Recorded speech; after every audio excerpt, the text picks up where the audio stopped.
नमस्कार साथियों, मैं हूं रंजीत चौहान। आज देश गृह मंत्री अमित शाह के गृह मंत्रालय संभालने की कीमत चुका रहा है। दोस्तों, जब सीजेआई बीआर गवई पर जूता कांड हुआ तो देश के सारे मनोवादी जश्न में डूब गए। एक सुर में वो आवाज उठाने लगे कि दरअसल सीजेआई के साथ जो कुछ हुआ अच्छा हुआ, लेकिन देश के दलित, ओबीसी, अल्पसंख्यक, अंबेडकरवादी काफी दुखी हो गए, क्योंकि ये हमला जो था वो देश के संविधान पर था। ये हमला जो था देश के स्वाभिमान पर था, लोकतंत्र पर था। ये सीजेआई बीआर गवई पर हमला नहीं था, बल्कि देश की कानून व्यवस्था पर था। कानून व्यवस्था पर हमला मतलब हिंदुस्तान के 140 करोड़ लोगों के मुंह पर एक बहुत बड़ा तमाचा था। लेकिन इस तमाचे की गूंज को सिर्फ और सिर्फ दलित, ओबीसी, पिछड़े ही महसूस कर पाए। लेकिन जो मनुवादी हैं वो तो जश्न में डूबे थे। वो जश्न में डूबे थे दोस्तों, क्योंकि आप जानते होंगे कि ये जो गृह मंत्री हैं, इनके बारे में कभी शरद पवार ने कहा था कि ये तड़ीपार है, सावधान रहना चाहिए देश को, ये तड़ीपार है। कभी सुप्रीम कोर्ट ने इस गृह मंत्री अमित शाह को तड़ीपार घोषित कर दिया था। लेकिन देखिए, देश का दुर्भाग्य है कि ये गृह मंत्री बन गया है।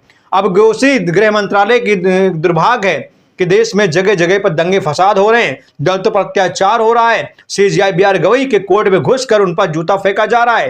कहीं पर दलितों की पिटाई हो रही है, कहीं बड़े बड़े आईपीएस अफसर आत्महत्या कर रहे हैं, और वो भी दलित हैं। दोस्तों, आज जो मनुवादी आज जश्न मना रहे हैं, वो भूल गए कि कभी अमित शाह पर और कभी नरेंद्र मोदी पर भी जूता फेंका गया था। कभी अमित शाह पर भी जूतों की बौछार हुई थी, लेकिन तब बीजेपी वालों ने, मनोवादियों ने इसे देश का दुर्भाग्य बताया था। कहा था कि अमित शाह के साथ जो कुछ हुआ वो बहुत गलत हुआ है। तब गलत था, लेकिन आज सीजेआई बीआर गवई के कोर्ट में घुसकर उन पर जूता फेंका गया तो ये सही है। दोस्तों देखिए, कभी एक दिव्यांग ने सिर्फ इसलिए जूता फेंका था क्योंकि उसके साथ अन्याय हुआ था, तब वो उसका गुस्सा जायज था। लेकिन तब मनुवादी दुखी थे। मनुवादी ने कहा कि ये लोकतंत्र पर हमला है, लोकतंत्र पर सबसे बड़ा प्रहार है। लेकिन आज जब सीजेआई पर हमला हुआ तो ये लोकतंत्र की खूबसूरती है। वाह भाई वाह, मनुवादी किस तरफ ले जा रहे हो इस देश को। पीएम मोदी से पूछना चाहता हूं कि पीएम मोदी जी, आप इस देश को किस तरफ ले जा रहे हो? जहां सुप्रीम कोर्ट में बैठा हुआ सीजेआई सुरक्षित नहीं है तो आम आदमी सुरक्षित कैसे रहेगा? जिस देश में अब आईपीएस रैंक का अधिकारी सुरक्षित नहीं है, उसे जातिवाद के जरिए आत्महत्या करनी पड़ रही है, तो सोचिए इस देश का आम इंसान कैसे सुरक्षित रहेगा। दोस्तों, बीआर गवई पर हमला हुआ, बीआर गवई ने माफ कर दिया, लेकिन उनके साथी जज उज्जवल भुइयां ने कहा कि यह हमला बीआर गवई सब आप पर नहीं था। यह कोई मजाक की बात नहीं है। जूता फेंकना पूरे संस्थान का अपमान है, पूरे सुप्रीम कोर्ट का अपमान है, सुप्रीम कोर्ट की साख का अपमान है। आज सुप्रीम कोर्ट की साख पर धब्बा लग गया, क्योंकि जब इंसान खतरा महसूस करता है तो वो कोर्ट जाता है, हाई कोर्ट जाता है, सुप्रीम कोर्ट जाता है, ताकि उसे न्याय मिले, उसे सुरक्षा मिले। लेकिन सोचिए, सुप्रीम कोर्ट में बैठा हुआ सीजेआई जब सुरक्षित नहीं है तो आम इंसान सुरक्षा कैसे महसूस कर सकता है? बहुत बड़ी बात है। दोस्तों, मोदी के काफिले पर भी चप्पल फेंकी गई थी। मोदी काफिले पर चप्पल फेंकी गई, अमित शाह पर जूता फेंका गया। लेकिन ये मान सकता हूं कि ये उनका चुनावी स्टंटबाजी होगी। उनके ऊपर चप्पल फेंका जाना, उनके ऊपर जूता फेंका जाना, ये उनके चुनाव के लिए अच्छी बात होगी, उनका चुनावी स्टंट होगा। लेकिन बीआर गवई पर जूता फेंकना ये कोई स्टंट नहीं है। बीआर गवई को कोई नाम नहीं कमाना था, कोई चुनाव नहीं लड़ना था। वो तो संविधान की रक्षा के लिए फैसला सुना रहे थे, संविधान के जरिए वो निर्णय ले रहे थे। लेकिन संविधान को जो मानते नहीं है वो संविधान के फैसले को कैसे मानेंगे? दोस्तों, इस देश में बीआर गवई को सरेआम गालियां दी जा रही हैं, जबकि सुप्रीम कोर्ट ने कहा था कि एससी अगर एसटी पर कोई जातवादी टिप्पणी करेगा, अगर कोई गाली देगा तो उसे तत्काल जेल में डाला जाएगा। लेकिन यहां देखिए, अजीत भारती जैसे लोग, अनिरुद्धाचार्य जैसे पाखंडी बाबा सरेआम बीआर गवई को गालियां देते हैं, उन्हें उनका वध करने की बात करते हैं। और दोस्तों, सबसे बड़ी और दुर्भाग्य चीज ये है कि जब अजीत भारती को पुलिस पकड़ती है तो बीजेपी वाले ही अजीत भारती को छुड़ाकर ले जाते हैं। देखिए, आपको सामने तस्वीर दिख रही है, ये अजीत भारती है, जिसको छुड़ाने के लिए बीजेपी का नेता थाने में गया और जबरदस्ती उसे छुड़ाकर अपने साथ ले गया। अब देश को सोचना चाहिए, देश को सोचना पड़ेगा कि ये बीजेपी वाले किसके साथ हैं। आज नरेंद्र मोदी कहते हैं कि हम एक हैं तो सेफ हैं। आज जब हम एक हैं तो सेफ हैं तो कैसे हैं? जब दलितों का अपमान किया जा रहा है, सीजेआई सुरक्षित नहीं है, आईपीएस दिन दहाड़े आत्महत्या कर रहा है, तो फिर हम एक हैं तो सेफ कैसे हैं?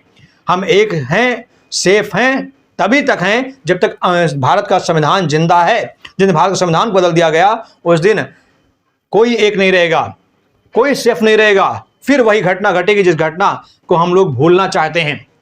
हम भूलना चाहते हैं कि हमारे साथ 70-80 साल पहले, 200 साल पहले क्या होता था।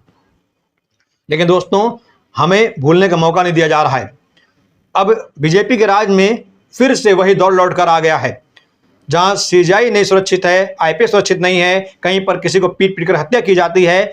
और सबसे दुर्भाग्य बात यह है कि मायावती जी खामोश रहती हैं। मायावती जी ने इतनी बड़ी रैली की, लेकिन अपनी रैली में उन्होंने एक शब्द नहीं बोला, उन्होंने चूं तक नहीं किया। मौका था, क्योंकि वहां पर हजारों लाखों 10-10, 20-20 लाख दलित इकट्ठे थे। वो चाहते तो इस मुद्दे को हवा दे सकती थी, और अगर 20 लाख दलित अगर एक्शन में आ जाएं तो सरकार हिल सकती थी। लेकिन मायावती ने इस मौके को भुनाया नहीं। मायावती खामोश रहीं। उनकी खामोशी देश के लिए सबसे बड़ा दुर्भाग्य है। अब बताइए कि जब बी आर गवई पर हमला होता है तो सभी पार्टियां एक्शन लेने की बात करती हैं। सभी पार्टियां मनुवादी राकेश किशोर को अरेस्ट करने की बात करती हैं। सभी पार्टियां कहती हैं कि अरेस्ट होना चाहिए, जेल में होना चाहिए। बंगलोर में जो है उसके खिलाफ मुकदमा भी लिखा जाता है। बंगलोर में सरकार कांग्रेस की है। लेकिन बताइए कभी कोई एक ऐसा बीजेपी वाला हो जिसने कहा हो राकेश किशोर को अरेस्ट करना चाहिए? कोई एक बीजेपी वाला बोल दे कि राकेश किशोर ने जो किया वो दुखद है।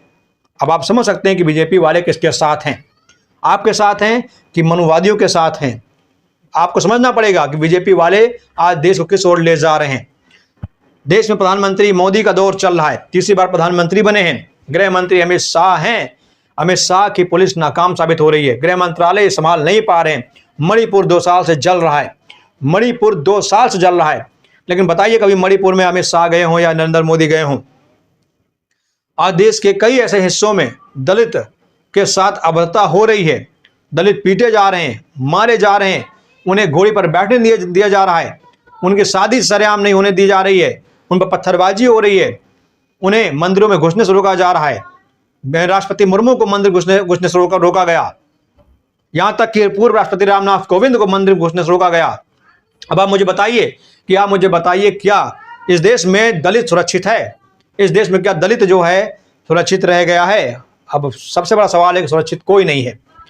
कोई नहीं है दोस्तों, क्योंकि इस देश में अब गृह मंत्री अमित शाह का राज चल रहा है। और जो इसको पहले सुप्रीम कोर्ट ने तड़ीपार घोषित कर दिया था, वो सोचिए देश को कैसे संभाल सकता है।